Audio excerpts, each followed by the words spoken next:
में उसूल और ज़ाब्ते सिखाए जाते हैं। बहैसियत मुस्लिम हमारी जिम्मेदारियां याद दिलाई जाती हैं। हमें अपने नबी सल्लल्लाहु अलैहि वसल्लम की सीरत और उनके अहवाल बताकर हमें हुजूर का सच्चा गुलाम बनने का पैगाम दिया जाता है। एक बहुत बड़ी यादगार है, बहुत बड़ी निशानी है हमारे बुजुर्गों की। इसे खेल और तमाशा न बनाएं आप, वरना आने वाले दिनों में मस्जिदों में एक शख्स नहीं मिलेगा। मस्जिदों में नाच और गाने की महफिल सजाई जाएगी।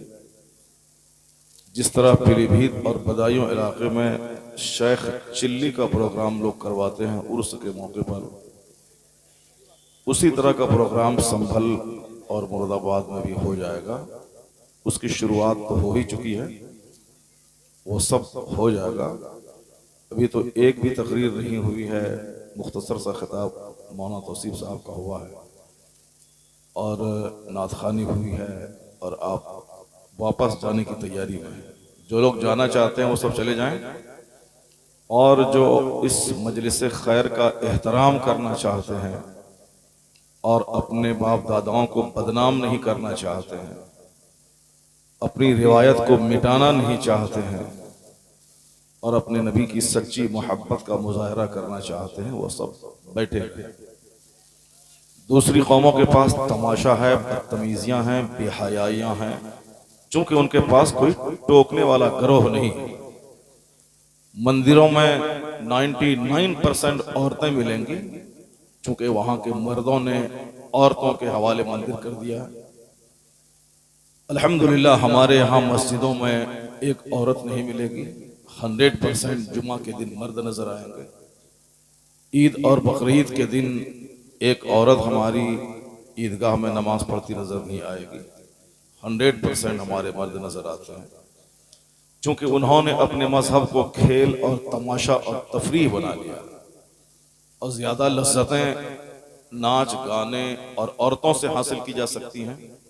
इसलिए चर्च में, मंदिरों में ज्यादातर औरतों की भीड़ होती है, ताकि मर्द अपनी निगाहों को सेकते रहें और वहां नाच और गाने, तमाशे, शराब होते हैं।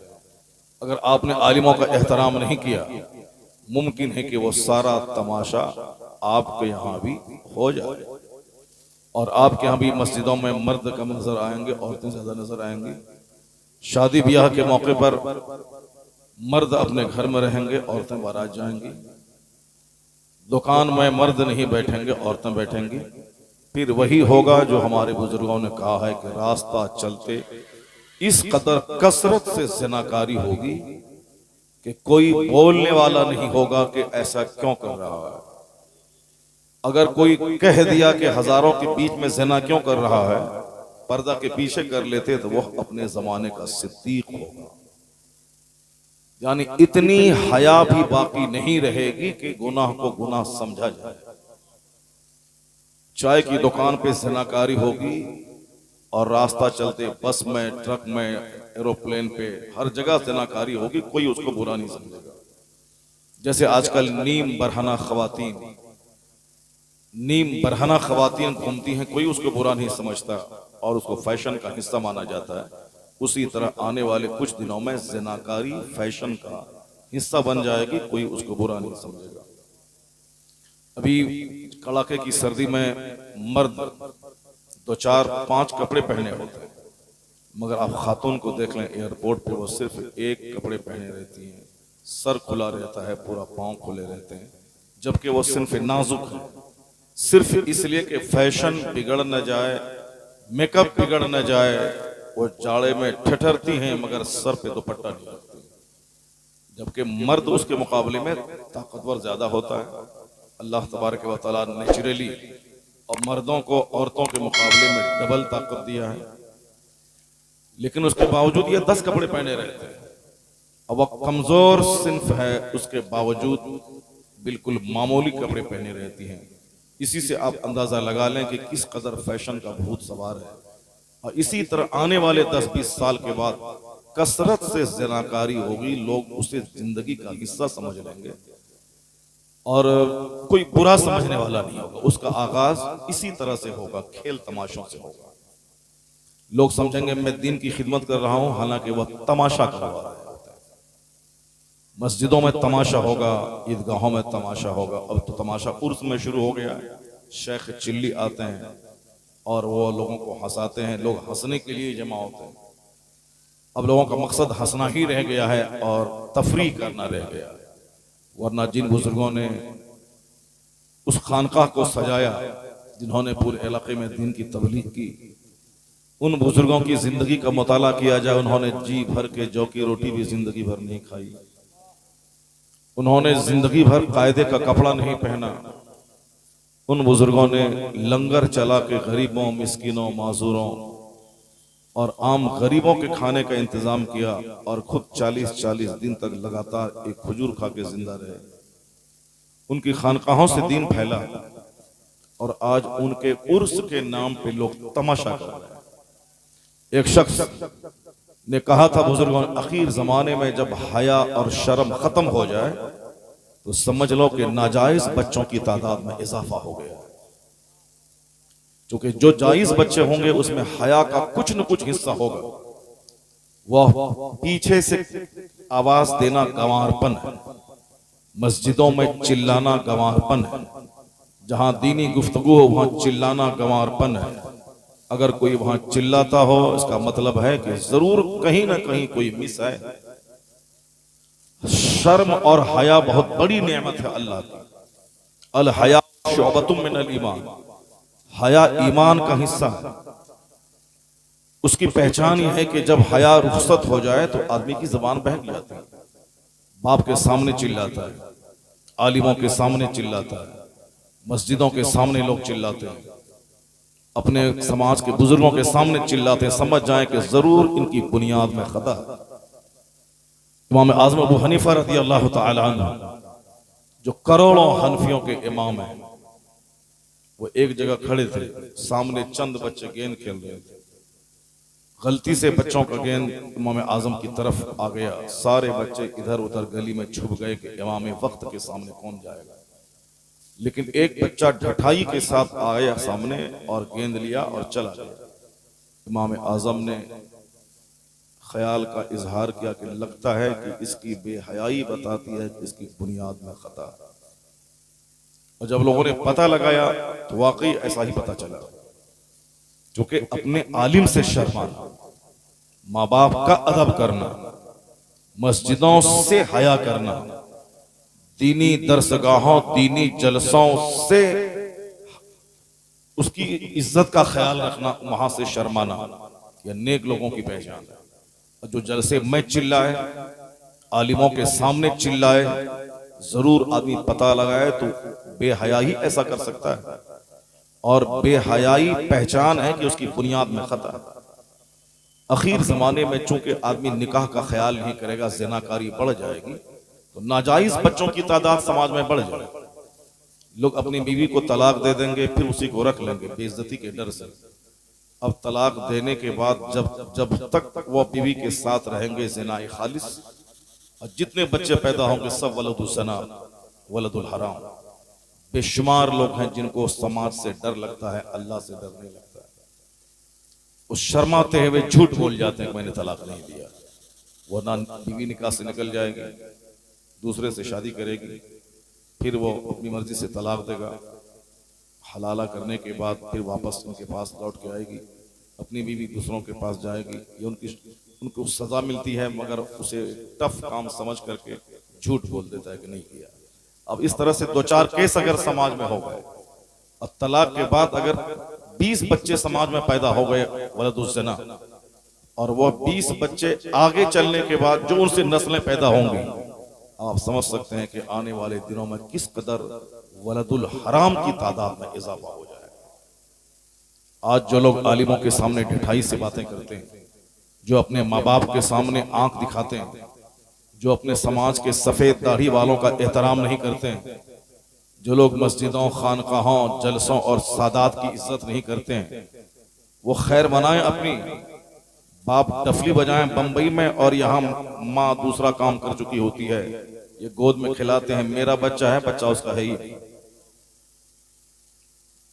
इस्लाम ने सबसे बड़ा पैगाम हया का दिया।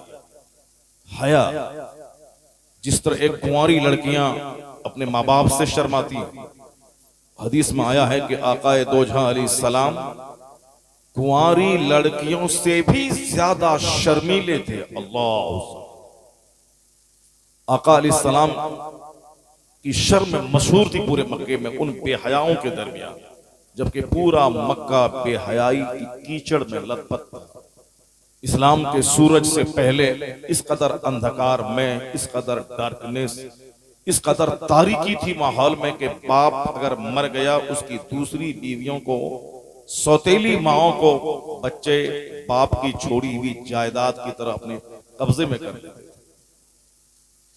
पड़ोस की औरतों से ज़िनाकारी आम थी, कत्ल आम था, कोई किसी की इज्जत नहीं करता था। मामूली सी बात में हजारों हजार आदमी का कत्ल होता था। वो अंधकार में समाज था, जिसके बारे में एक बहुत बड़े अंग्रेज मुवर्रिख उन्होंने अपनी किताब में लिखा है, डॉक्टर विलियम म्यूर। वो कहते हैं कि the first peculiarity which attracts our attention towards the Islam is the subdivision of Arabs. Every tribes were different to another. If they were united by blood or by any interest, are ever ready to separate them. But now the history has changed. By what force these tribes could be subdued or drawn to one common center, it was solved by Prophet Muhammad. एक Christian कहता है, अरब में इस कदर इख्तलाफ था, इंतशार था कि खानदान के लोग अगर शादी ब्याह किसी फंक्शन में एक हो जाते थे, तो जहां शादी खत्म होती फिर एक दूसरे को मारने के लिए तलवार नियाम से बाहर निकाल देते। फंक्शन खत्म हुआ, फिर नियाम से बाहर तलवार निकाल दी और एक दूसरे को ज़बह करने और कत्ल करने को तैयार रहते थे। इस कदर शरारत का आलम था, जैसे बड़ी मछली छोटी मछली को निगल जाते, वैसे जिस कबीले की तादाद ज्यादा होती, वो छोटे कबीले वालों को परशब खून मार के उनकी औरतों को भी लूटते, उनके माल को भी लूट लेते थे। इंतशार का यह आलम था। डॉक्टर विलियम म्यूर कहते हैं कि किस ताकत ने अचानक इनकलाब बर्पा किया। वही लोग जो नफरत में डूबे थे, तलवार की जबान समझते थे, कत्ल की जबान समझते थे, अचानक अंदर से बाहर से क्यों इस तरह बदल गए। एक दस्तरखान पे बैठ के खाना खाने लगे, काले गोरे मिलकर एक साथ एक सफ में खड़े होकर नमाज पढ़ने लगे। बाई व्हाट फोर्स, किस ताकत के जरिए इन बिखरे हुए लोगों को एक मरकज़े इत्तेहाद पे जमा कर दिया गया। कहां मक्का, कहां मदीना, कहां मुहाजिर, कहां अंसार अपने खूनी भाइयों से ज्यादा एक दूसरे से ब्रदरहुड की रस्सी में कैसे बंध गए। वो कहते हैं कि किसने लोगों की सोच बदल दी, जीने का अंदाज बदल दिया। जो बरसों से बिगड़े हुए लोग थे, अंदर से इंसानियत की कदरें कहां से पैदा हो गई, किसने ऐसा बदला। फिर आगे वही जवाब देते हैं, इतना बड़ा इनकलाब, इतनी बड़ी तब्दीली, इतना बड़ा सामाजिक परिवर्तन, सोच और समझ में बदलाव सिर्फ और सिर्फ मोहम्मद अरबी की मेहनतों से हो गया। खुद न थे जो राह पे औरों के हादी बन गए, क्या नजर थी जिसने मुर्दों को मसीहा कर दिया। अब आप गुटखा खाइए और बैठे रहिए और सुभान अल्लाह मत बोलिए। शब्बीर पढ़ रहा था तो सारे लोग खड़े थे, आप यानी खड़े होके दाद दे रहे थे, खड़े होके दाद दे रहे थे। ये सब काम उड़ीसा के जाहिल करते हैं।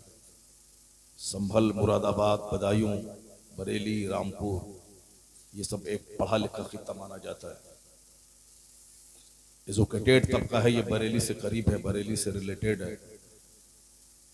और यहाँ इल्म दोस्ती होती है, इल्म की कद्र होती है, दीनी गुफ्तगू सुनी जाती है।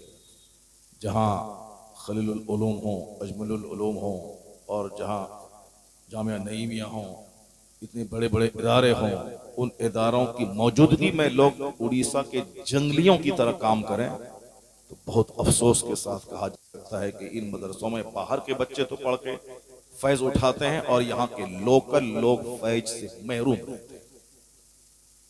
कुछ नहीं आपको मालूम है कि क्या हो रहा है। बस एक घमंड और गुरूर है कि हम मुरादाबाद और संभल इलाके में रहते हैं, बाकी आप में और उड़ीसा के जाहिलों में कोई फर्क नहीं। अगर आप इल्म दोस्त होते तो बोलते कि कुरान हदीस की बात सुनाओ, पहले अल्लाह रसूल की बात बोलो, हुजूर मत करो, अल्लाह रसूल की बात सुनाओ।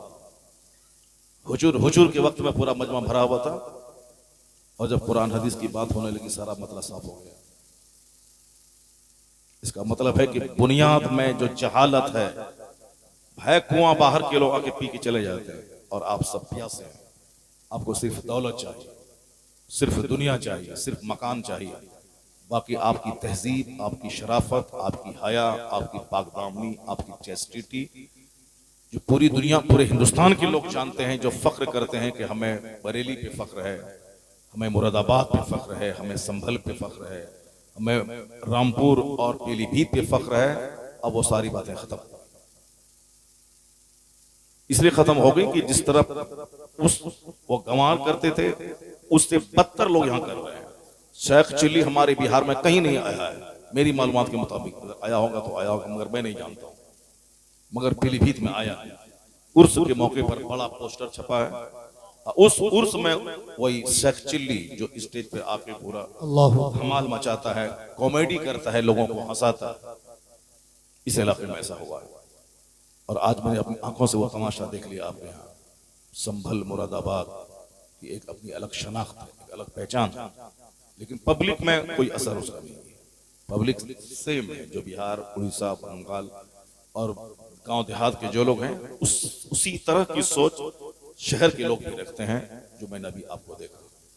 और आज से 4 साल पहले मैंने देखा था वो बस्ती इलाके में अली मियां जमदा शाही, वहां भी एक नात खां आया, नात को सुना, सारे लोग सुनते रहे। और जहां कुरान हदीस की बात सुनाने के लिए एक खतीब आया, सारा मजमा उठ के भागने लगा।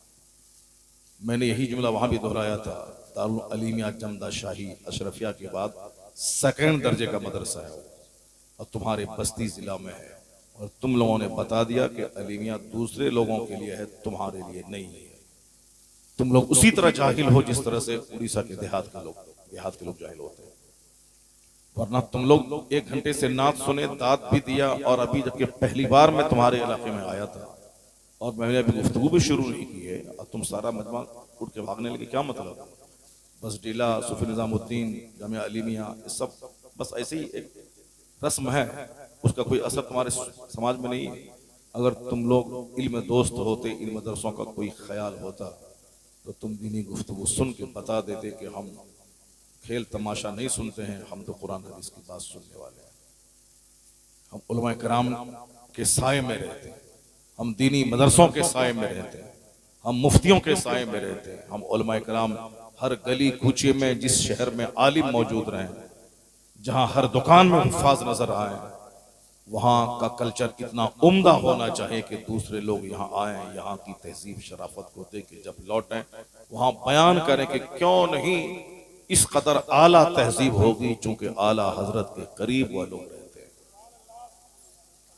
शहर बरेली के करीब रहते हैं। कुर्बत का ये असर है। मैंने देखा कि संभल के बच्चे मुअद्दब है, सिविलाइज्ड, वहां के बूढ़े, वहां के जवान, वहां के मर्द, सारे लोग शरीफ हैं और बिल्कुल हाईली एजुकेटेड भी और हाईली सिविलाइज्ड भी है। अपने से अपने बुजुर्गों को इज्जत दीजिए, ना कि अपनी बदअमली से बुजुर्गों का नाम खराब करो। आजकल लोग कहते हैं कि मैं फलां का मुरीद हूँ, मैं अशरफुल उलमा का मुरीद हूँ, मैं मुफ्ती आज़म हिंद का मुरीद हूँ, मैं साहब मुजाहिद मिल्लत का मुरीद हूँ। तो मैं कहता हूँ कि क्यों तुम अपनी जबान से उन बुजुर्गों का नाम खराब करते हो? तुम्हारा घमंड, तुम्हारा गुरूर ये बताता है कि उन बुजुर्गों का कोई फैज़ तुमको नहीं मिला। तुम मत बोलो कि मैं फलां का मुरीद हूँ। इतना आचरण, व्यवहार, किरदार इतना ऊंचा हो तुम्हारा, देखने वाला पूछे कि ये बता तू किसका मुरीद है। सुभान अल्लाह। नारे तकबीर, नारे रिसालत, नारे हैदरी, मसलके आला हजरत अल्लामा डॉक्टर शहरयार खान साहिब किबला। सुभान अल्लाह। अपने किरदार से बताओ क्या तुम किसके मुरीद हो। लोग पूछें तुमसे, जब तुम इतने अच्छे हो तो तुम्हारा मुर्शिद कितना अच्छा होगा। असल ये होना चाहिए। अब कोई पूछने वाला नहीं, चूंकि हम बद अखलाक हैं, अब हम ही बढ़ चढ़ के बोलते हैं कि हम फला का मुरीद हैं, यानी उस मुरीदी को घमंड का जरिया बना लेते हैं कि हम फला का बेटा है, हम फला के मुरीद हैं। क्यों अपने बाप को बदनाम करता है, क्यों अपने पीर को बदनाम करता है, हम फला का बेटा है, हम फला का मुरीद हैं।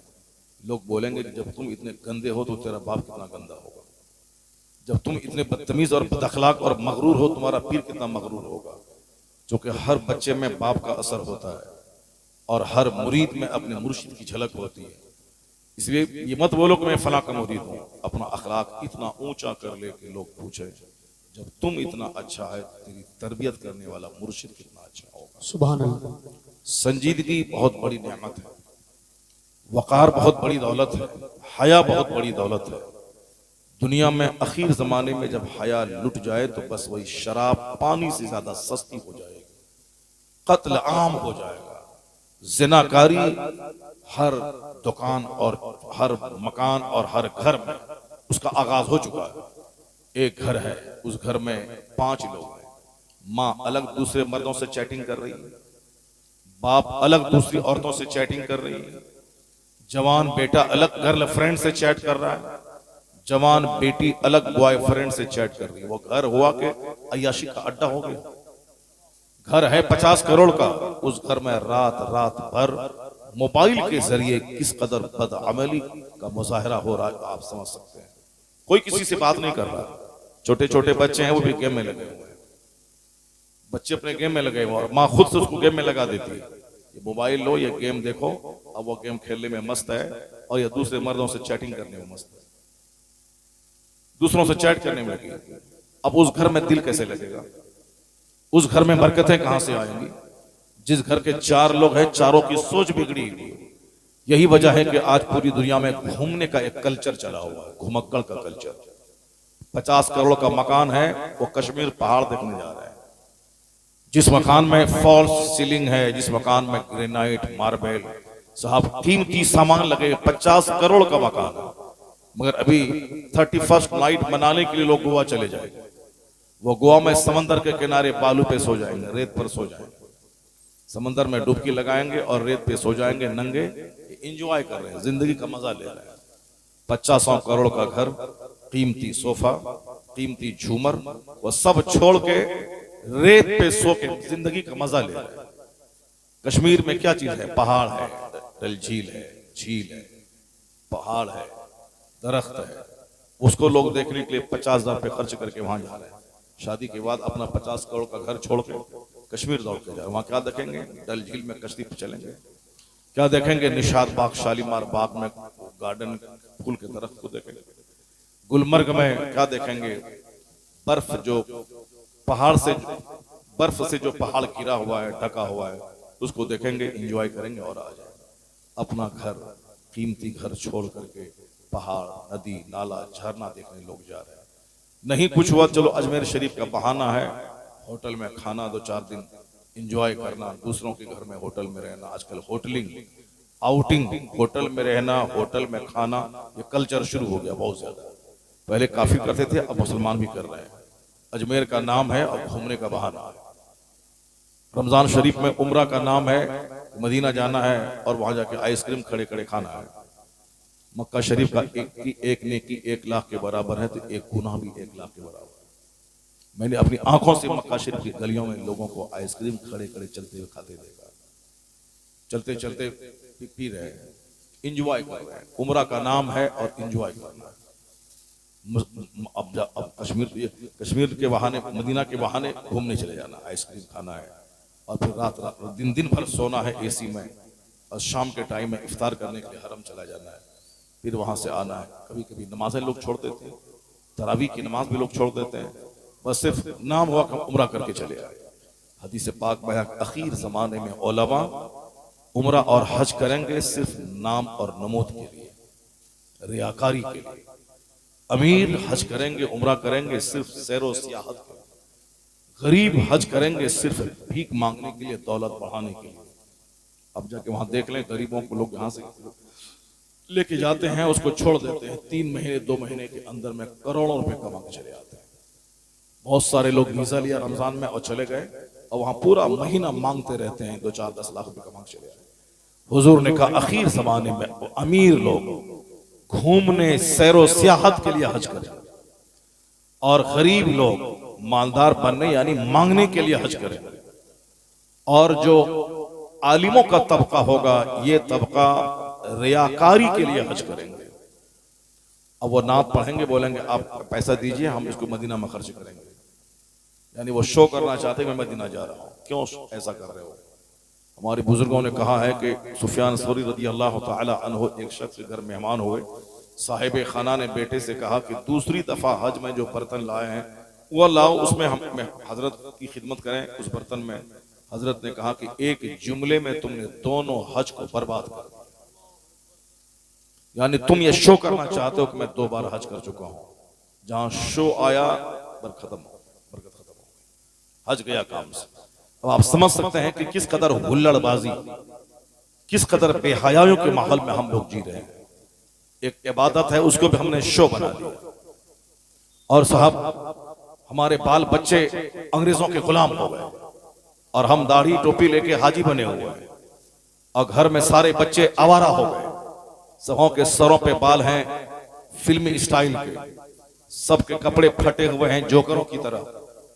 जिस बच्चों को जिनको हम दूध पिला पिला के जिस सांप को तैयार कर रहे हैं, बच्चा समझ के यही सांप कल हमारी इज्जत को डस लेगा।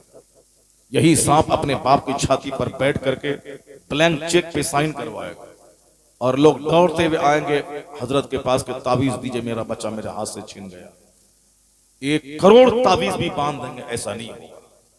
आम के पेड़ में 1 लाख ताबीज में बांध दूं और बोलूं कि इससे सोना फल जाए, इससे सेब निकल जाए, नहीं होता ऐसा इस दुनिया में। इस दुनिया में आम के पेड़ से आम निकलता है, सेब के पेड़ से सेब निकलता है, आम के पेड़ से सेब और सेब के पेड़ से आम नहीं निकलता है। चाहे 1 करोड़ ताबीज आप डाल दें, जिस खेत में आपने धान लगाया है वहां से गेहूं नहीं निकलता है, धान ही निकलता है।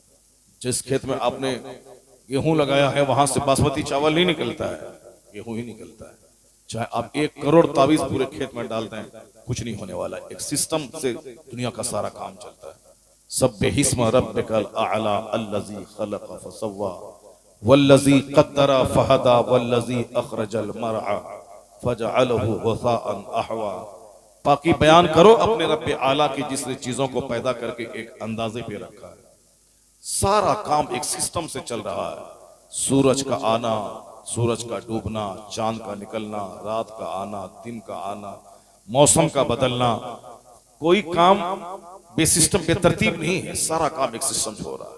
बेतरतीब जिंदगी हमारी, न खाने का ठिकाना है, न पीने का टाइम है, न सोने का टाइम है। जब चाहा सो गया, जब चाहा खा लिया, जब चाहा जाग गया। पूरी रात कुत्ते हुल्लड़बाजी करते हैं और सहरी के टाइम में जब अजान फज्र का वक्त होता है, आसमान से फरिश्ते बरकतों को लेकर जमीन पे आते हैं, उस वक्त कुत्ते सो जाते हैं बीच सड़क पे। आप नमाजी हैं, मस्जिद जाते होंगे, नमाज पढ़ने जाते होंगे फजर के टाइम में, कुत्ते रास्ते में सो जाते हैं। कौन कुत्ते? जो रात भर हुल्लड़बाजी करते हैं। फरिश्तों के आने का टाइम जहां हुआ वो कुत्ते सो जाते हैं। फरिश्तों के आने का टाइम हुआ वो कुत्ते सो जाते हैं। रात भर वह कुत्ते हुल्लड़बाजी करते हैं और मुर्ग रात भर खामोश रहता है। और जहां फरिश्तों के आने का टाइम हुआ वो मुर्ग बांग देने लगता है। हर घरों में मुर्ग बांग देते हैं। फरिश्तों को, रहमत के फरिश्तों को देखकर वो मुर्ग बांग देता है। और कुत्ते रात भर 10 कुत्ते इस गली में, 10 कुत्ते उस गली में, 10 कुत्ते उस गली में, एक भागा 10 उसके पीछे भागा, पूरा हुल्लड़बाजी करते हैं। और जहां फरिश्तों के आने का टाइम हुआ, कुत्ते राह के ढेर पे सो जाते हैं, नाली के किनारे सो जाते हैं, बीच सड़क पे सो जाते हैं। सारे कुत्ते शांत हो जाते हैं और रहमत के फरिश्तों को देखकर मुर्ग बांगने लगता है। बांग देना मतलब अल्लाह की तस्बीह बयान करना, सुभान अल्लाह पढ़ना। तो फरिश्तों, बुजुर्गों ने कहा है कि तुम देख ले कि तेरा काम फरिश्तों से मिलता है, मुर्ग से मिल रहा है, या तेरा काम कुत्तों से मिल रहा है। रात के 3-3 बजे तक मोबाइल चलाना, हुल्लड़बाजी करना, और जहां रहमत के फरिश्तों के आने का टाइम हुआ कुत्ते की तरह सो जाना, जूता पहन के सो जाना, उस कहीं ढेर हो जाना, आप दालान में, गेस्ट रूम में, नीचे दोस्त के यहाँ जहां मौका मिला ढेर हो गया। सर के बाल जोकरों की तरह, मुंह में सिर्फ गुटका भरा हुआ जिसे पाखाने की तरह बदबू आ रही है, हाथ में कंगन और गले में चांदी का लॉकेट और सोने की अंगूठी और फटा हुआ पैंट।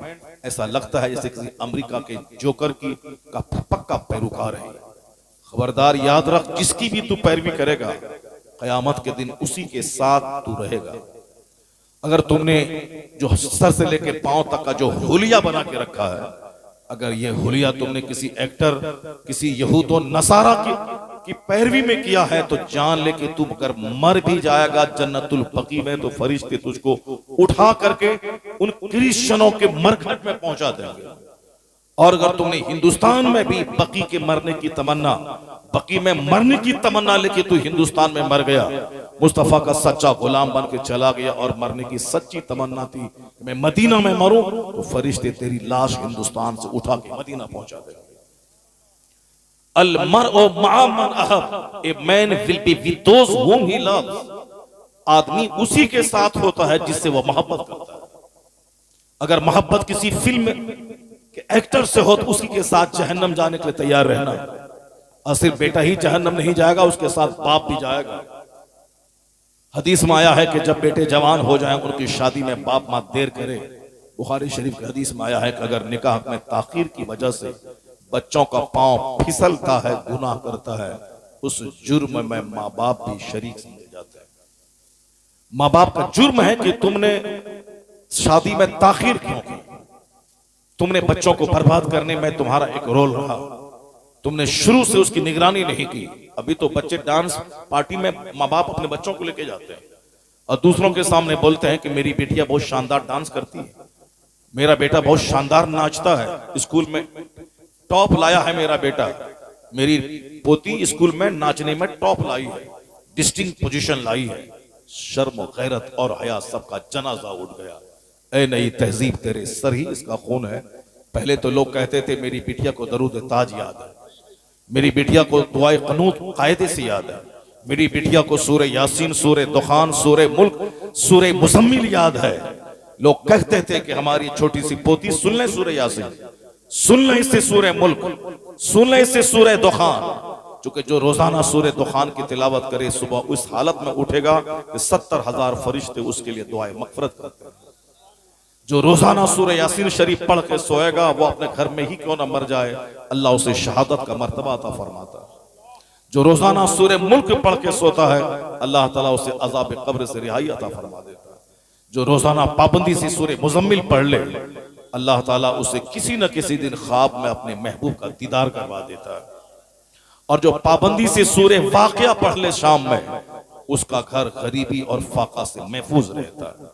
हजरत उस्मान गनी रज़ी अल्लाह ताला अन्हु अब्दुल्लाह इब्ने मसूद को कहा कि आपकी बेटियां जवान हो गई हैं, मैं उसे कुछ माल देना चाहता हूं, कुछ माल ले लें ताकि उनकी परवरिश हो, बेटियां आपकी जवान हो गई हैं।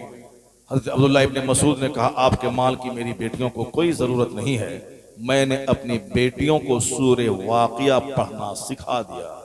सुभान अल्लाह, सुभान।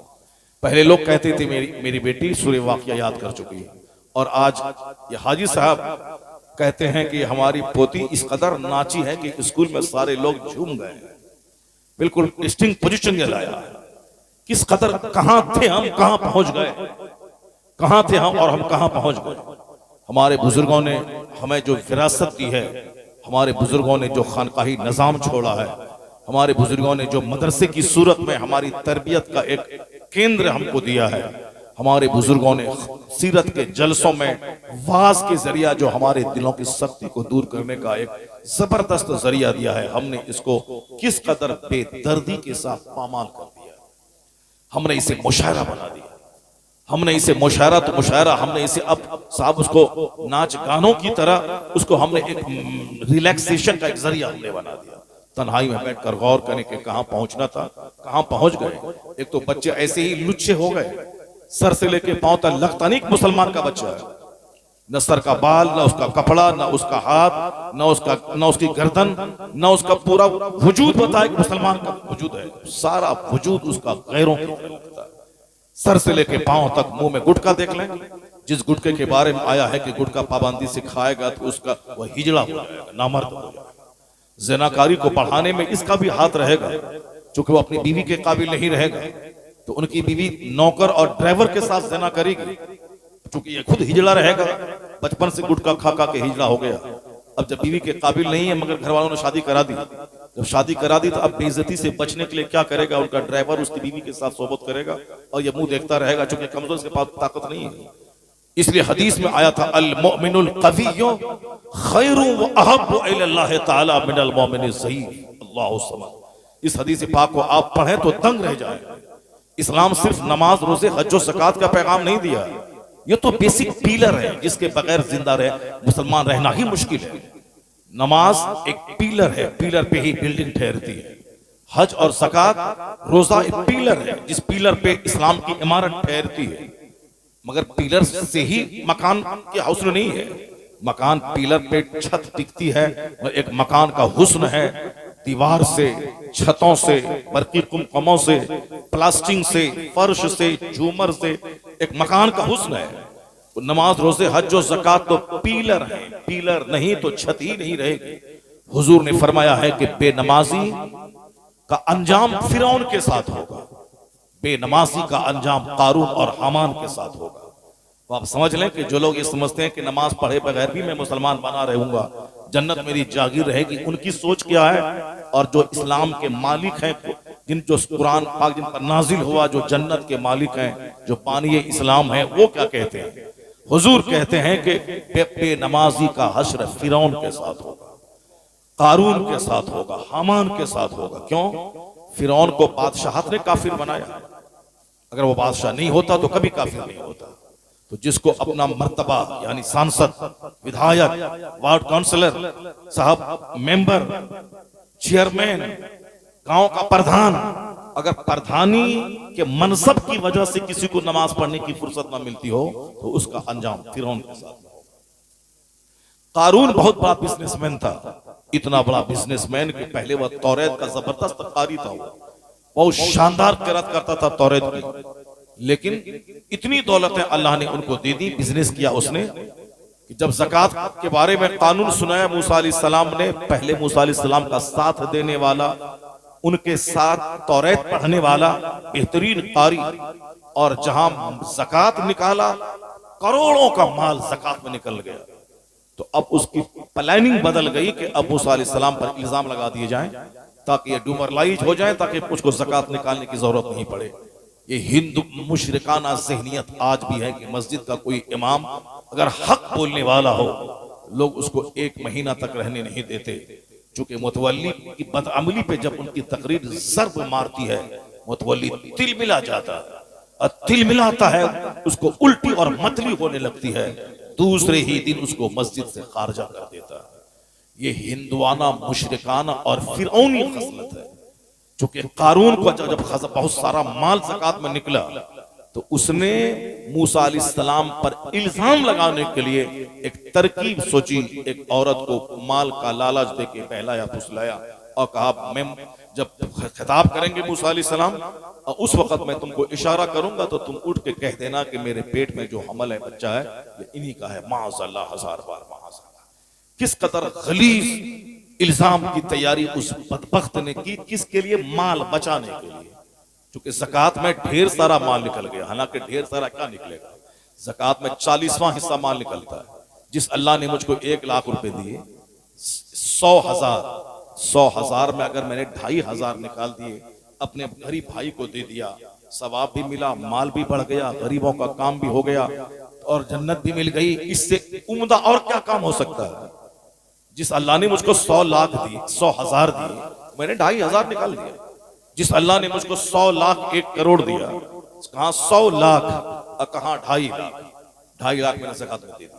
अब वो 2.5 लाख से 2, 4, 10, 20, 50 गरीबों का काम भी बन गया, उनके घर में चूल्हे जल गए और मेरे अपने भाई का काम हुआ और अल्लाह ने सवाब भी दे दिया और माल को भी बढ़ा दिया। ज़कात से माल बढ़ता है, ज़कात से माल पाक होता है, ज़कात से नेकी मिलती है, जन्नत मिलती है। मगर ये अच्छे गंदे दिमाग में ये बात नहीं आती। उनको सोचना चाहिए था कि इतने खरबों का माल जिस रब ने दिया, अगर करोड़ों की ज़कात में करोड़ों का माल निकल रहा है तो हर्ज ही किया है। मैं आज 1 करोड़ निकालूंगा, कल 10 करोड़ अल्लाह हमको दे देगा। क्योंकि वादा है ज़कात से माल पाक भी होता है, ज़कात से माल बढ़ता भी है। उन्होंने एक गलत इल्जाम लगाया, जनाब मूसा अलैहिस्सलाम से कहा कि बनी इस्राइल बैठे हुए हैं, चलिए आप तकरीर कीजिए। मूसा अलैहिस्सलाम गए और आपने तकरीर शुरू की, और तकरीर में यही कहा, आपने इस्लाम का कानून सुनाना शुरू किया कि अगर कोई कुंवारा ज़िना करे तो 100 कोड़े मारे जाए, शादीशुदा ज़िना करे तो उसे इस कदर पत्थर मारा जाए कि मर जाए।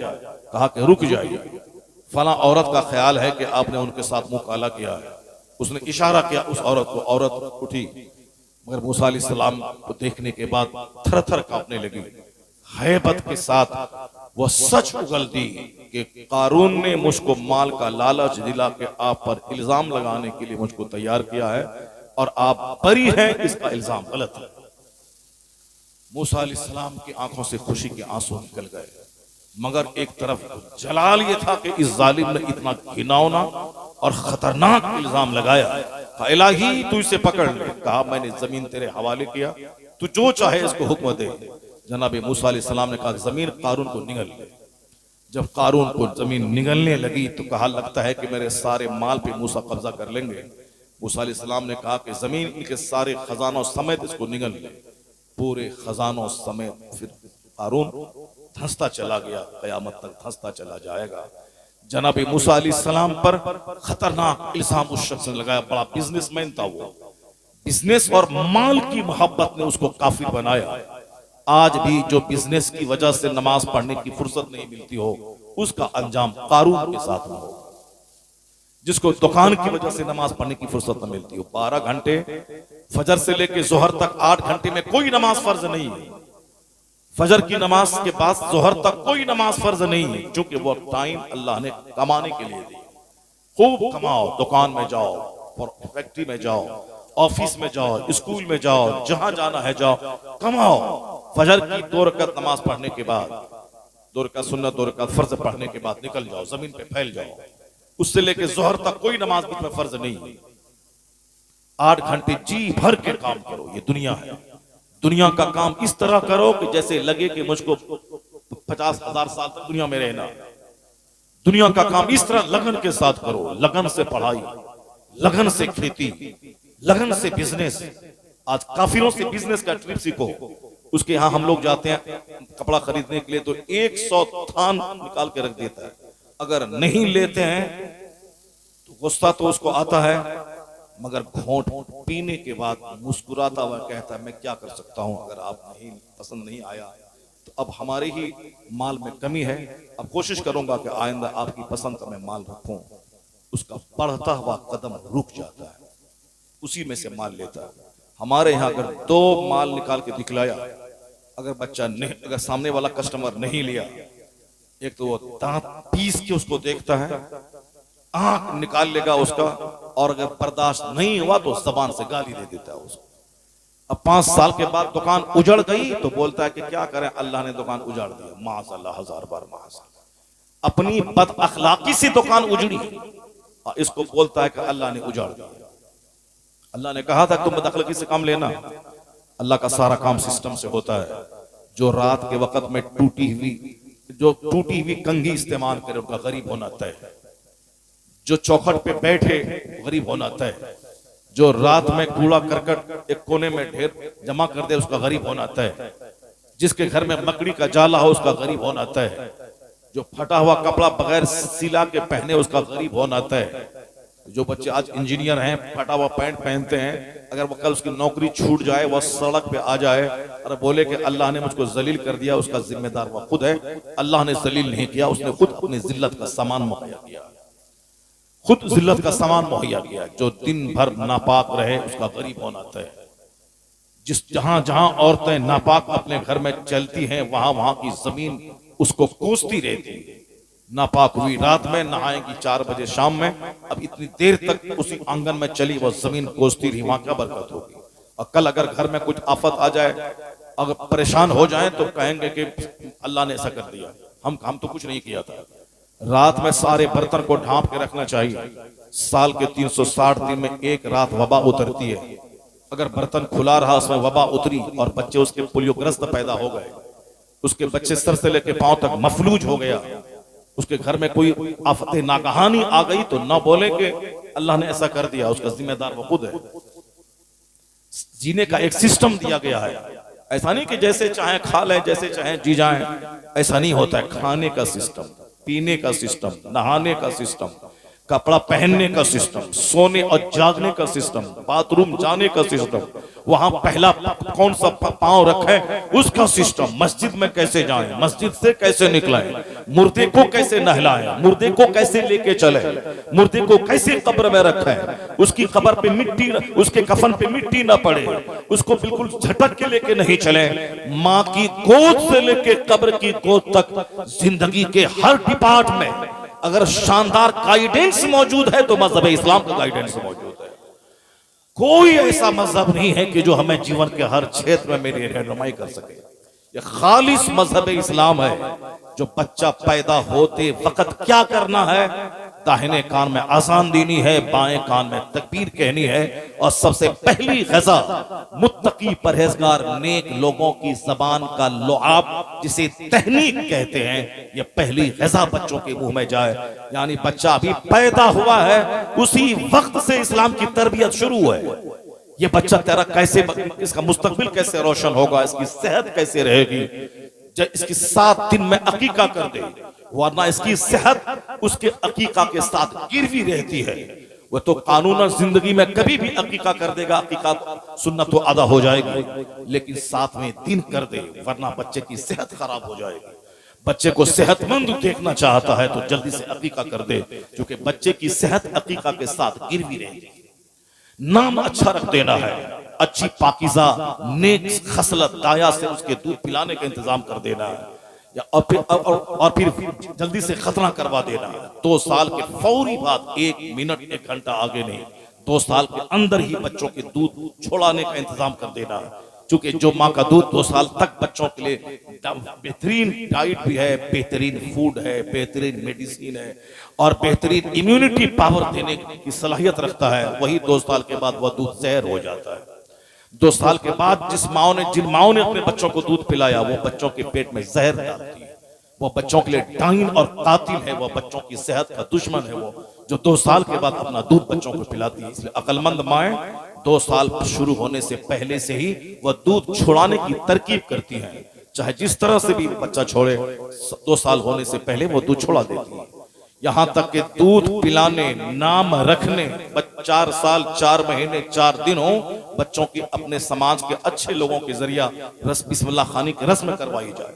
जब बच्चे के 7 साल, बच्चे जब 7 साल के हो जाएं, हुजूर कहते हैं मुरू औलादकुम बिस्सलात व हुम अबनाओ 7 सनीन, जब बच्चे की उम्र 7 साल की हो तो उसे नमाज का आदेश दे।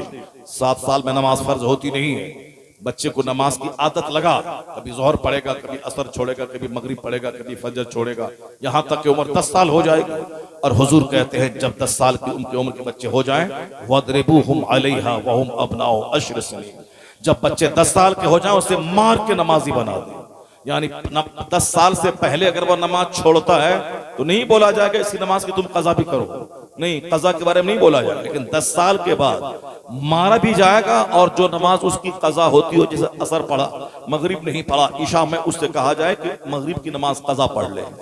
अगरचे 10 साल में भी नमाज फर्ज होती नहीं है, लेकिन हिकमत यही है कि मार के उसको नमाजी बना दे, ताकि 11 साल में, 12 साल में, 13 साल में, जिस दिन नाइट फॉल हुआ, जिस दिन बच्चा जवान हुआ, जिस दिन 9 साल के बाद औरत को, लड़कियों को माहाना खून आया, उस दिन से वह जवान हुई, अब मरते दम तक नमाज फर्ज है, किसी हालत में माफ नहीं है। ज़कात फर्ज है जब माल हो, हज फर्ज है जब मक्का जाने आने की इस्तिताअत हो, रोजा फर्ज है साल में 1 बार, मगर नमाज पंजगाना हर गरीब, अमीर, शहरी, देहाती, मुसलमान, हाकिम, महकूम, गुलाम, मालिक सब पर फर्ज है। चूंकि ये सबसे बड़ा फर्ज है, अल्लाह की जमीन, अल्लाह का आसमान, अल्लाह की दी हुई रोजी, अल्लाह की दी हुई हवा, सारी नेमतें अल्लाह की।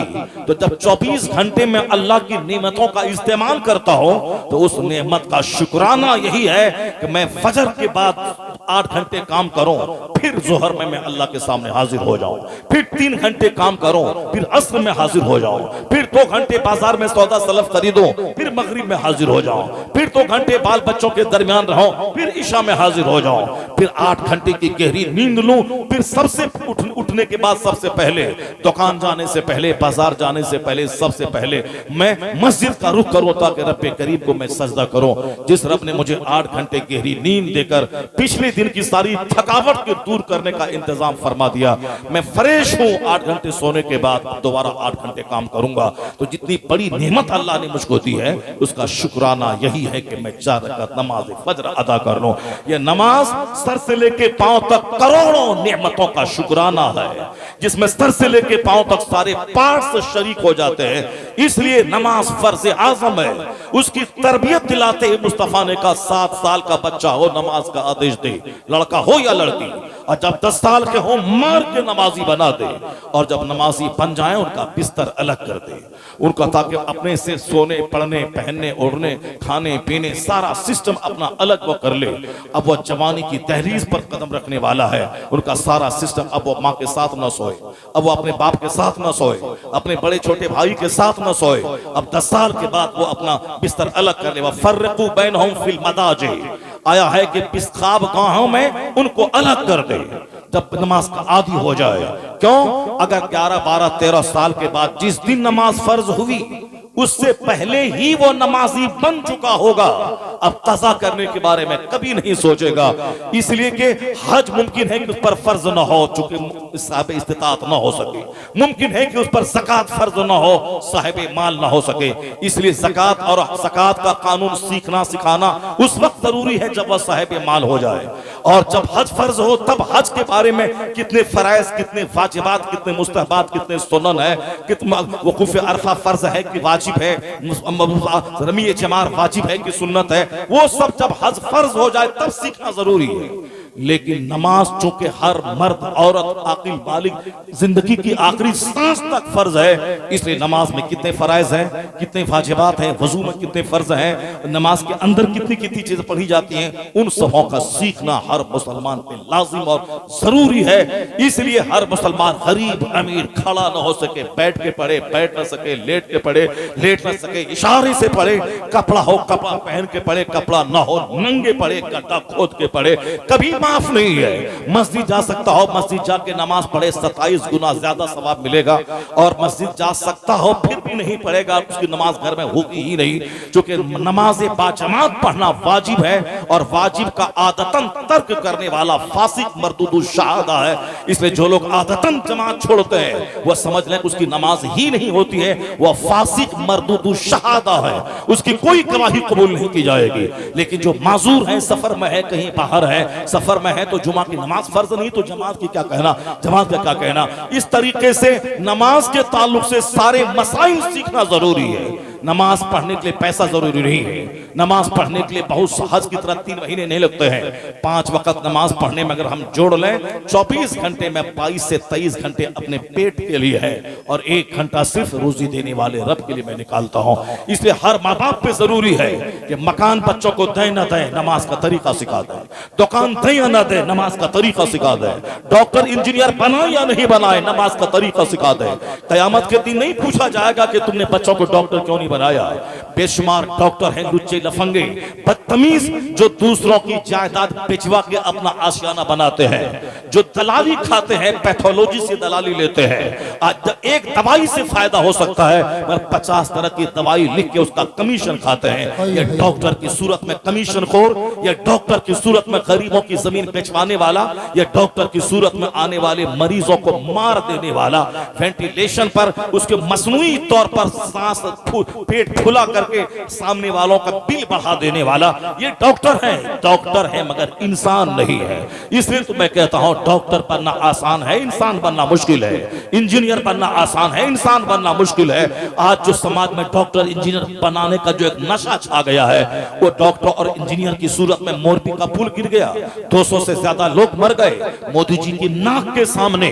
वहां पे साहब करोड़ों रुपए जबकि उस पुल के रिपेयर करने के लिए पास हुए, और पैसे की निकासी भी हो गई।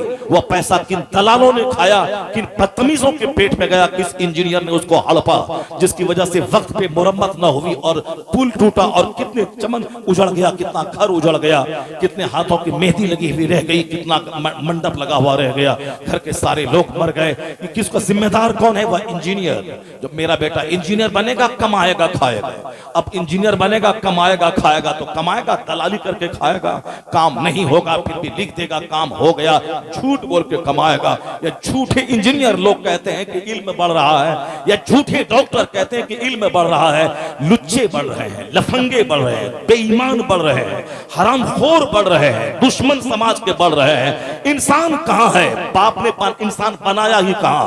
बाप ने तो बोला कि बच्चा डॉक्टर बनेगा, कमाएगा खाएगा, अब वह कमा खा रहा है। बाप ने तो बोला था इंजीनियर बनेगा, कमाएगा खाएगा, अब वो इंजीनियर बन के कमा खा रहा है।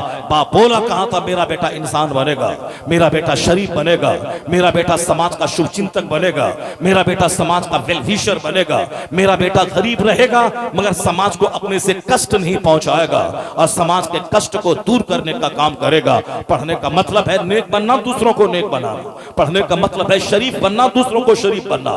पढ़ने का मतलब है खुद जन्नती बनना, दूसरों को जन्नती बनने का पैगाम देना। इससे हट के जब पढ़ाई को पैसे से जोड़ दिया जाएगा तो फिर वहां वही बेईमान इंजीनियरों की तादाद बढ़ जाएगी, बेईमान डॉक्टरों की तादाद बढ़ जाएगी, अब बेईमान आईएएस ऑफिसर की तादाद बढ़ जाएगी। हिंदुस्तान में बेशुमार आईएएस ऑफिसर है जो हरामखोर है, जो डीएम की कुर्सी पर बैठे हैं, हरामखोर। अभी 1 महीना पहले हमारे डिस्ट्रिक्ट का कोई एक एसपी था, कई साल से हमारे शहर में था, मगर ईडी वाले ने छापा मारा, करोड़ों रुपए उनके घर से निकाला। उसको बहुत अच्छी सरखेज जमीन मिल गई थी हमारे डिस्ट्रिक्ट। हर थाने वालों से दलाली लेना और साहब अब केस को अपने हाथ में रख करके पैसे लेकर वही दफन कर देना, कचहरी तक नहीं पहुंचने देना। ये अब सारा हुनर वो जानता था। भनक लगी गवर्नमेंट को, छापा मारा गया, उसको वहां से बुलाया गया। अब सिगरेट का चक्कर लगाने को छोड़ दिया। आईएएस ऑफिसर, आईएएसपी है, जिन्होंने जो हिंदुस्तान का हाई क्लास का कंपटीशन होता है यूपीएससी यानी यूनियन पब्लिक सर्विस कमीशन, उससे बड़ा कोई जॉब ही नहीं माना जाता है, जिसमें पास करने के बाद आदमी डीएम होता है और एसपी बनता है। आईएएस है तो डीएम बनेगा, आईपीएस है तो वो एसपी बनेगा। हाई क्लास का जॉब। एक डीएम डिस्ट्रिक्ट का मालिक होता है। एमएलए एमपी है अपनी जगह, लोगों ने वोट दिया, जीत गया, मंत्री रहा 5 साल, अगले साल हार गया, जाओ सड़क साफ हो जाओ।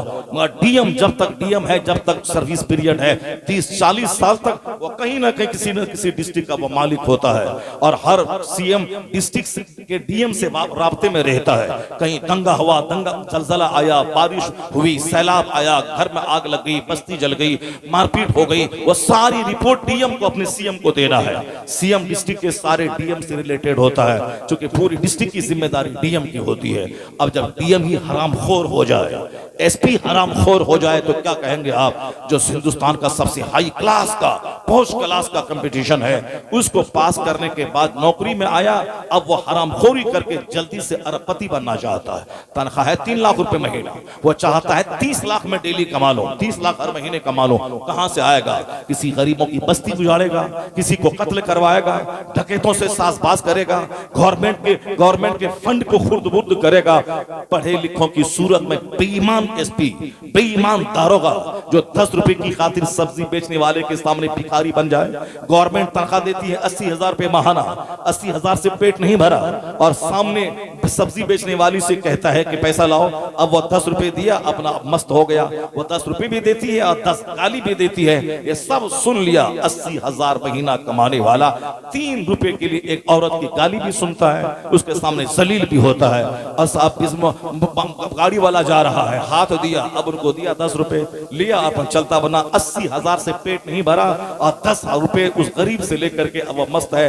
10 रुपए लिया, 10 गाली उस गाड़ी वाले ने बोल दिया, उसको सुन दिया। अब गाड़ी में लाठी मारना है, लाओ पैसा लाओ, दलालों को फिट कर दिया है। अफसोस है ऐसी तालीम पर, डूब के मर जाना चाहिए। क्यों तुम ग्रेजुएशन किया था? क्यों तुमने पोस्ट ग्रेजुएशन किया था? क्यों तुमने आईएएस ऑफिसर बना था? इसी तरह जहां कमाने खाने की बात आएगी, मेरा बेटा पढ़ेगा, कमाएगा, खाएगा, इसी तरह के चोर, डकैत, हरामखोरों की तादाद बढ़ती चली जाएगी।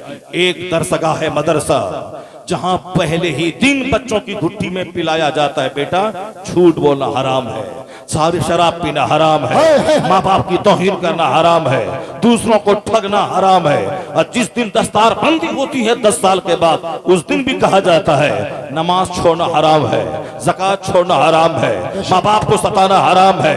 पढ़ने का मकसद इंसान बनना है, तो इंसान बनाने की फैक्ट्री है ये मदरसा, जहां केमिस्ट्री और फिजिक्स और बायोलॉजी की तालीम बाद में होती है, अखलाकियात की तालीम पहले होती है, मॉरलिटी की तालीम पहले होती है। यही वजह मदरसा इंसान बनाने की फैक्ट्री था। जब मदरसा आबाद था, समाज शरीफों से भरा था, समाज नेकों से भरा था।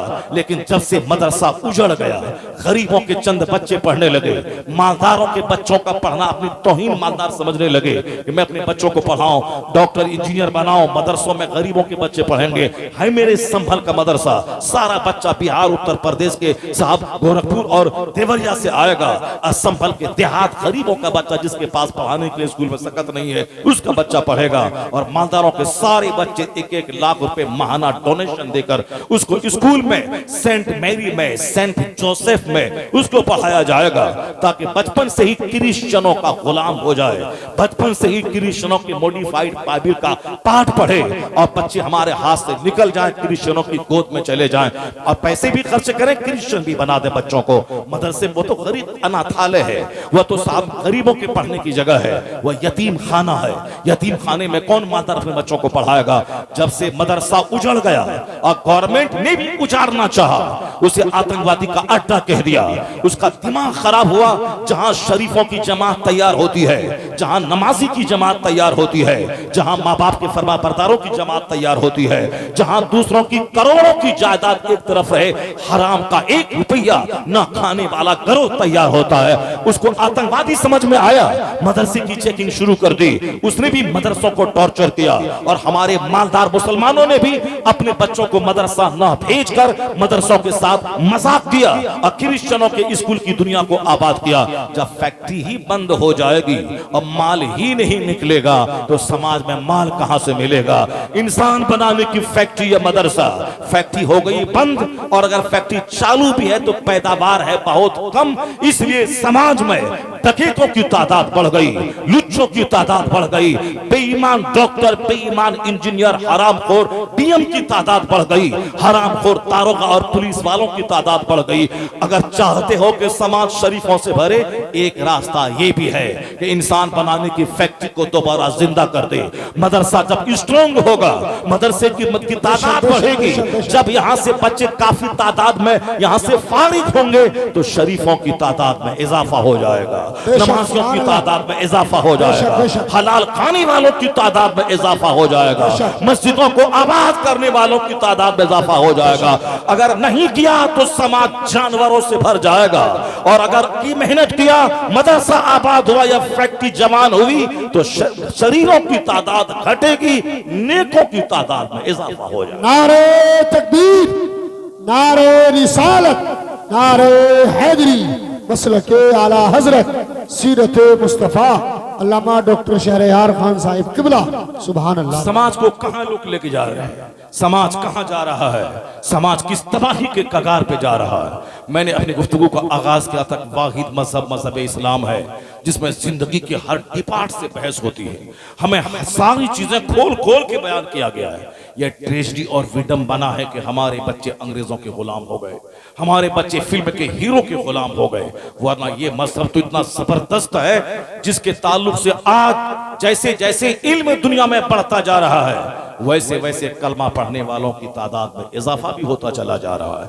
ये और बात है कि चंद लुच्चे लफंगे 2-4 शरीफ किस्म के लोग इस्लाम और पैगंबर इस्लाम के बारे में अफवाह और रीमर फैला रहे हैं और गलत बकवास कर रहे हैं, झूठ बोलकर अपनी रोजी रोटी कमाने का इंतजाम कर रहे हैं। यह गलत बात है। लेकिन वो 4 लुच्चे लफंगे होंगे जो नबी को गाली देते हैं। यहाँ कोई दिन ऐसा नहीं गुजरता जिस दिन हिंदुस्तान का पढ़ा लिखा इंजीनियर कलमा पढ़ के मुसलमान न होता हो। कोई दिन ऐसा नहीं गुजरता जिस दिन अमेरिका का कोई वैज्ञानिक कलमा पढ़ मुसलमान न होता हो। कोई दिन ऐसा नहीं गुजरता जिस दिन यूरोप का एक दानिश्वर, एक साइंटिस्ट कलमा पढ़ के मोमिन न होता हो। मैं तो मुसलमान हूं, मैं कुछ बोलूंगा तो लोग कहेंगे मुसलमानों को दिल खुश करने के लिए वो इस मुबारक आराई से काम ले रहा है। मगर आप दंग रह जाएंगे कि यूरोप का एक पढ़ा लिखा दानिश्वर कितनी पते की बात कह गया। वो शख्स आज से 50 साल पहले उसने एक रिमार्क किया था। डॉक्टर बर्नार्ड शॉ, जिसकी किताबें हिंदुस्तान के कॉलेजेस में पढ़ाई जाती है। बर्नार्ड शॉ पैदा हुआ यूरोप में, इतना पढ़ा लिखा आदमी है कि भारत के स्कूल और कॉलेज में उसकी किताब पढ़ाई जाती है।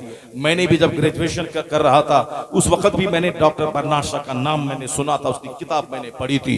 पोस्ट ग्रेजुएशन में भी जब अंग्रेजी लिटरेचर में MA कर रहा था उस वक्त भी मैंने डॉक्टर बर्नार्ड शॉ के ड्रामास को और उसकी तहरीर को मैंने पढ़ा।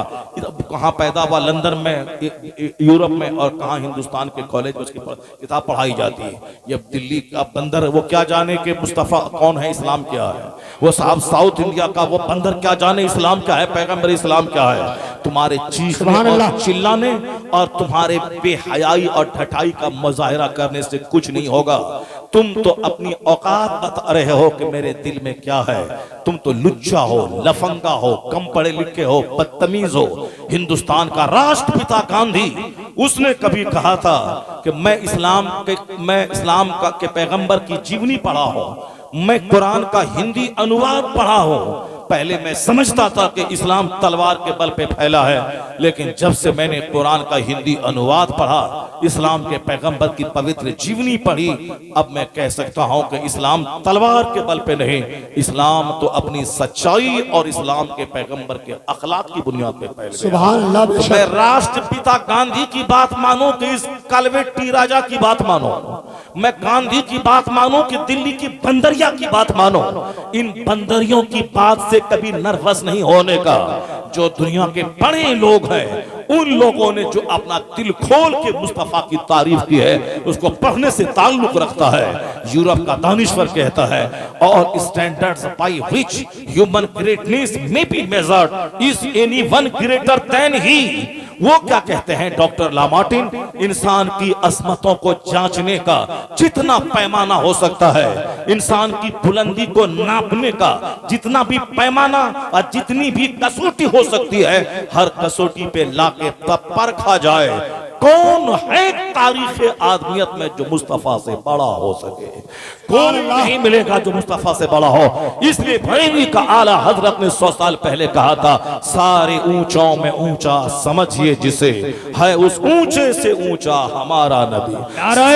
अच्छा समझिए जिसे, है उस अच्छे से अच्छा हमारा नबी। कोई स्कॉलर बड़ा नहीं, कोई फिलोसोफर बड़ा नहीं, कोई डायरेक्टर बड़ा नहीं, कोई प्रोफेसर बड़ा नहीं, सबसे आला व औला हमारा नबी, सबसे बाला व वाला हमारा नबी। अपने नबी का चर्चा करते रहिए, अपने नबी की शान बयान कीजिए, अपने नबी की शान सुनते रहिए। यह 2-4 लुच्चे लफंगों बंदरों कुत्तों की बातों से कुछ फर्क नहीं पड़ने वाला है। डॉक्टर बर्नार्ड शॉ इतना बड़ा पढ़ा लिखा आदमी, जिसकी किताब दिल्ली यूनिवर्सिटी में चलती है, जिनकी किताब लखनऊ यूनिवर्सिटी में चलती है, जिनकी किताब बिहार के पटना यूनिवर्सिटी में चलती है, जिनकी किताब हिंदुस्तान के चेन्नई बेंगलोर यूनिवर्सिटी में चलती है, वो इतना बड़ा दानिश्वर, उसने इस्लाम के ताल्लुक से क्या कुछ कहा है, आप दंग रह जाएंगे। मैं उनको देखूं कि इन बंदरों को देखूं, जो दुनिया का एक बड़ा पढ़ा लिखा आदमी, जिनकी किताबें दर्जनों सैकड़ों यूनिवर्सिटीज में पढ़ाई जाती हैं। पढ़ना और है, किताबों का पढ़ाया जाना और है। वो पढ़ते नहीं, उनकी किताब पढ़ाई जा रही है। वह मर गए, उसकी किताब पढ़ाई जा रही है। उन्होंने क्या कहा, आप भी गौर से सुन ले। चाय पान की दुकान पे चिकनी चिकनी चपड़ी बातें करना इस्लाम का मुस्तकबिल बड़ा खतरनाक है। आने वाले दिन में मुसलमानों का क्या होगा, हमारा बिजनेस का क्या होगा। बिजनेस की फिक्र तो है, मगर आज अगर मैं मर गया तो कल कब्र में मेरा क्या होगा। 99 अज़दहा सांप मुझको डसेगा। कब्र में मेरी जहन्नम की तरफ से खिड़की खुल जाएगी, मैं कब्र में झुलस के रह जाऊंगा। कभी नहीं सोचता बंदा कि अगर अभी मर गया, जोहर के बाद मेरे जनाजे का ऐलान हुआ तो लोग तो दफना के चले आएंगे वहां से। मैं करोड़ों का माल जिसके लिए मैं नमाज छोड़ा, झूठ बोला, ज़कात नहीं दिया, हज में मौखर किया, हज को मौखर किया, वो उसको उसके लिए वो मकान तो रह गया बच्चों के पास, मेरे साथ रहा वो हज ना करने का गुनाह, ज़कात ना देने का गुनाह, नमाज ना पढ़ने का गुनाह, झूठ बोलने का गुनाह सारा लेके हम कब्र में चले गए। और जिस मकान के लिए गुनाह किया वह मकान मेरी बहू के लिए रह गया, और बहू उस मकान में रात के 3 बजे तक मोबाइल चलाती है और वहां चैटिंग करती है। वो मकान रह गया बच्चों के पास जिसमें 24 घंटे वो टेलीविजन पे गाने सुनता है और साहब उसमें कॉमेडी सुनता है, और सारा घर म्यूजिक और शैतानत का अड्डा बना हुआ है। हमने झूठ बोल के बनाया था, हमने नमाजें छोड़ दी थी ताकि वरना नमाज पढ़ने जाऊंगा तो 10 रुपया घट जाएगा, ग्राहक वापस चला जाएगा। नमाज तक नहीं पढ़ी, किसके लिए? उसी मकान बनाने के लिए। मकान रह गया बच्चों के पास ताकि सनीमा हाल बन जाए, और मैं चला गया कब्र में, और वहां फरिश्ता पूछेगा बता तूने जिंदगी कैसे गुजारी। अब वहां जहन्नम की खिड़की खुल गई, आग में जलूंगा मैं, बच्चा बच्चा करूं, मैंने घर बनाया था तेरे लिए, नमाज छोड़ दिया था घर के लिए, मुझको बचाओ, कोई नहीं बचाएगा। बच्चा 1 मिनट तेरे साथ कब्र में नहीं सोएगा तो बचाएगा क्या? बीवी को बोल दे कि 5 मिनट मेरी कब्र में जाके सो जाना, वो भी डरेगी, अगर मैं सो गई तो फिर अंदर चिपक गई मैं तो फिर मेरा क्या हाल होगा। वो बच्चा डर से बाप की लाश को कब्र में उतारता नहीं है कि अगर मैं वहीं रह गया अंदर में तो फिर कोई हमको उठा नहीं पाएगा, मेरा हाथ कट जाएगा। डर से बच्चा जाता नहीं कब्र के अंदर में, दूसरे लोग रिश्तेदार कब्र में उस लाश को उतारते हैं। तो जिसके लिए सारी जिंदगी झूठ बोलने में गुजर गई वो बच्चा कब्र में 1 घंटा साथ नहीं देता है, और ये चिकनी चपकी बातें कर रहा है। क्या होगा आने वाले दिन में उत्तर प्रदेश के इलेक्शन का, क्या होगा हिंदुस्तान का, क्या होगा ओवैसी का, क्या होगा पंडित जी का, तुम्हारा क्या होगा 1 मिनट के बाद? अगर अभी तुम मर गए तो तेरा कब्र में क्या होगा? हिंदुस्तान तो अपनी जगह रह जाएगा, हिंदुस्तान के हालात अपनी जगह रह जाएंगे, हिंदुस्तान के बारे में ज्यादा चिंता करने की कोई जरूरत नहीं है। सारी दुनिया अल्लाह की है और अल्लाह सारी दुनिया को चलाता है। कहां किसको हाकिम बनाया जाए और कहां किसकी हुकूमत छीनी जाए, ये सारा काम अल्लाह का है। नहीं पढ़े तुम कुरान तो लिल्लाहुम्मा मालिकल मुल्क तूतिल मुल्क मन तशा व तंज़िउल मुल्क मिम्मन तशा व तुइस्सु मन तशा व तुज़िल्लु मन तशा बियदिकल खैर इन्नका अला कुल्लि शैइन कदीर। सारे बादशाहों का बादशाह है वह खुदा, जिसे चाहता है हुकूमत देता है और जिससे चाहता है छीन लेता है। हुकूमत देना अल्लाह का काम, हुकूमत छीनना अल्लाह का काम, और सारी दुनिया अल्लाह चलाता है और हम बिला वजह दिमाग उसमें लगा रहे हैं। हमको अल्लाह ने पैदा किया है इबादत के लिए, नमाज रोज़ा हज जो ज़कात अदा कर, माँ बाप की खिदमत कर, अपने से दूसरों को फायदा पहुंचा, जबान से किसी को कष्ट न दे, हाथ से किसी को कष्ट न दे, पांव से चल के किसी को कष्ट न पहुंचा, अपने दिमाग के पलान से किसी को तकलीफ न दे, वरना दुनिया तकलीफों से भर जाएगी और कष्ट के कांटों से भर जाएगी। आदमी वही है जो अपने से दूसरों को फायदा पहुंचाए। आदमी का सही डिफिनेशन यही है, जो आदमी ऊंची आवाज बोल के दूसरों को जलील करे, जो नाम बिगाड़ के दूसरों को जलील करे, जो गाली दे के दूसरों को जलील करे, वह आदमी की सूरत में कलंक है। वो आदमी है ही वो जो दूसरों के प्रॉफिटेबल हो, जो दूसरों के लिए लाभदायक हो। इसलिए हदीस में आया है कि 10 साल का एतकाफ कोई मस्जिद नबवी में करे, 10 साल का एतकाफ, 10 साल का एतकाफ, 1 साल के एतकाफ में 10 दिन का जो एतकाफ होता है रमजान के आखिरी 10 दिनों में, उसका सवाब ये मिलता है कि बंदा जब एतकाफ करके मस्जिद से लौटता है 2 हज और 2 उम्रे का सवाब मिलता है। मगर क्या कहा हदीस में कि 10 साल का एतकाफ एक तरफ, एक मुसलमान भाई के किसी काम आ जाना एक तरफ। हजरत अब्बास रज़ियल्लाहु ताला अन्हु है मस्जिद नबवी में मौजूद है, गालिबन हजरत अब्दुल्ला इब्न अब्बास मस्जिद में मौजूद है। एक शख्स आके अपना काम बताया, हजरत मस्जिद से बाहर निकलने लगे। किसी ने बोला हुजूर आप एतकाफ में बैठे हैं? कहा मुझे मालूम है कि मैं एतकाफ में बैठा हूं, लेकिन कब्र अनवर की तरफ इशारा करके कहा मैंने इस कब्र वाले से सुना है, यानी हुजूर की कब्र की तरफ इशारा करके। उस वक्त में कोई दीवार कोई पिलर नहीं था, सामने सरकार का रोज़े अनवर बिल्कुल ओपन खुला हुआ था और फिर सामने मस्जिद नबवी है, उसी में एतकाफ में बैठे हुए हैं। कहा कि मैंने इस साहिब साहिब कब्र से सुना, यानी हुजूर अक़ल सलाम से सुना है कि जो किसी मुसलमान के काम आ जाए यह काम 10 साल के एतकाफ से बेहतर है। अल्लाहु समद। एक मुसलमान का काम आ जाना, अगर मेरे फोन से किसी का काम बन जाए, मेरे मुस्कुराने से किसी का गम हल्का हो जाए, मेरे किसी की बात 10 मिनट सुनने से उसका काम बन जाए, मैं उसके सर पे हाथ फेरने से उसका गम हल्का हो जाए, उनके साथ 10 कदम चलने से उसका गम हल्का हो जाए, तो फिर यह काम 10 साल के एतकाफ से बेहतर है। प्रयास करे काम हो चाहे ना हो। मैं किसी मोमिन का काम करने के लिए चल दूं, मेरा चलना भी इबादत है, हर कदम के बदले में अजर मिलता है। चलना तो सीखे। सेल्फिश मफाद परस्त खुद गर्ज हो गई दुनिया। मुस्कुराने से फायदा हो सकता है मगर तेवरी चाह के बातें करना है। फोन करने से काम बन सकता है मगर फोन करने में शर्माना है। पैरवी कर देने से किसी गरीब का काम बन सकता है मगर सामने वाले के सामने पैरवी करके मैं रुसवा ना हूं, अपनी रुसवाई के डर से बचने के लिए उसका काम नहीं होने देता है। और साहब किसी को फोन करने से काम बन सकता है, फोन करने में इसको सुस्ती होती है। ये सेल्फिश मफाद परस्त, मुझको क्या मिलेगा, मेरा क्या फायदा होगा, एक कदम भी बगैर मफाद के नहीं उठता है। ये आदमी कहलाने के काबिल है। आदमी वही है जो अपने से दूसरों को लाभ पहुंचाए, जो अपने से दूसरों को फायदा पहुंचाए। जरा गौर से सुनिएगा कि आज हमने दूसरों की खातिर अपनी आखिरत तबाह कर दी। हिंदुस्तान का क्या होगा, आने वाला दिन क्या होगा, साहब 2024 में क्या होगा और 2029 में क्या होगा। कुछ पहले अपना फर्ज अदा कर कि कल अगर मैं मरूंगा तो मेरा क्या होगा, मैदान महशर में मेरा क्या होगा।